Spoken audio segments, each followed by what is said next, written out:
Hi, this is Patrick Brunel from Building Directories. I want to thank you for joining us in today's video. This is the third video of our marketplace training where we help developers from around the world looking to assist our valued customers.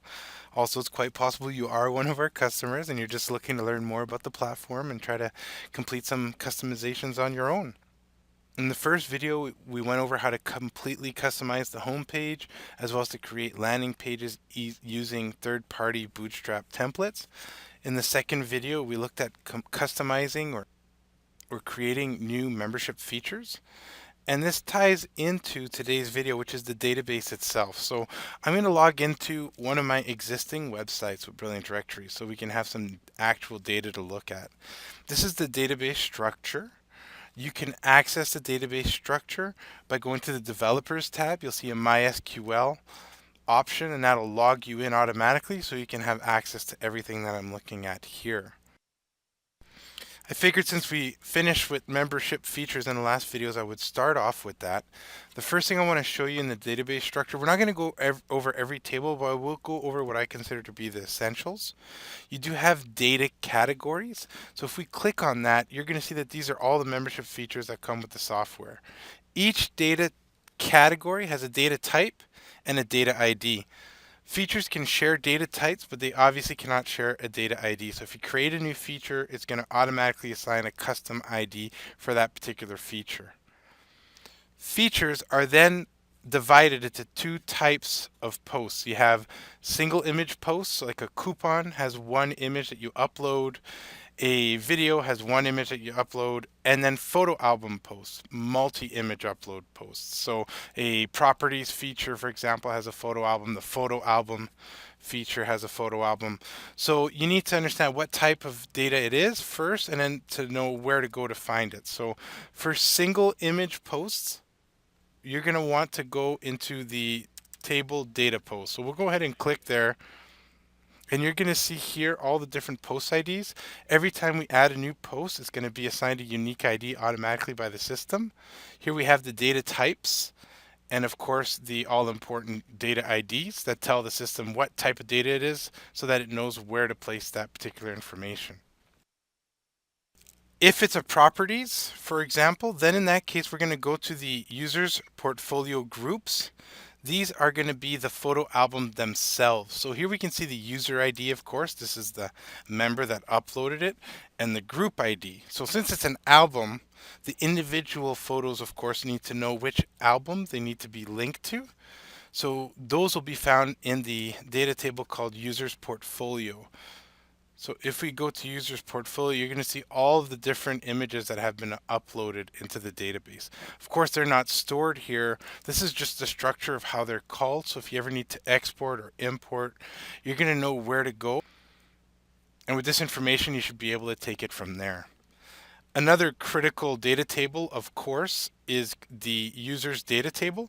The users data table is the primary table for all of the members. So if we click on users data table, you're going to see that this is all of the members that we have inside of this particular directory. There's a couple fields I wanted to point out. One is the user ID. This user ID is how the system can link the feature posts or the images or the logos or the profiles to a specific member. So it's critical you don't change these. Also, there's going to be another field label I wanted to share with you, and that is the profession ID. So the profession ID is the ID that's the top level category.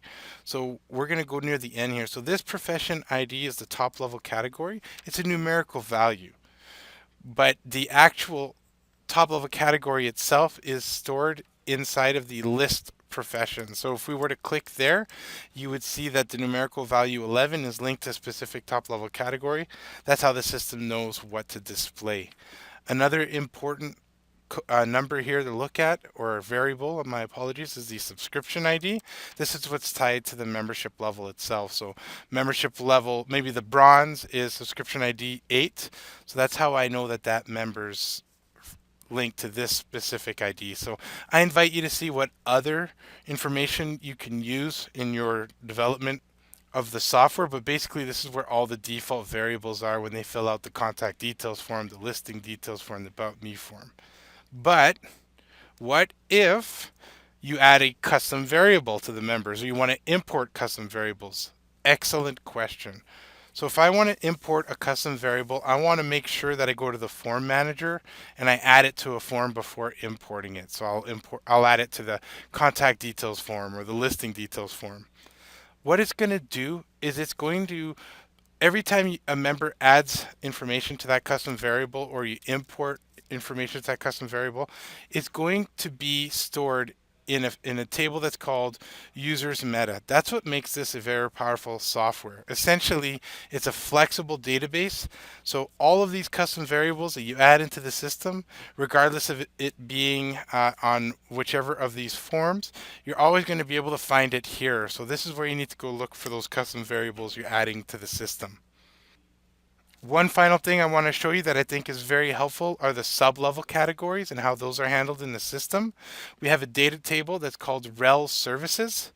So the rel services, which we're going to click here, these are the sub-level category entries. So these are linked to the member. So the user ID is the member, and it tells you which service ID that member has checked off. So the rel services are the sub-level categories. If you want to see what each service ID represents, then you would have to go to the list services data table. And here we can see that service ID 1, school amenities, is linked to the profession ID 12, and so forth. So there's many more tables as you can see. But the ones that I just shared with you, these are the primary tables that I use when I'm helping customers and that you'll likely need access to. But you can go ahead and take a look. Everything's fairly well organized. And if you have any questions about the database structure, don't be afraid to send in a ticket to ask. I hope that this was helpful. I look forward to seeing you in the next video. Thank you.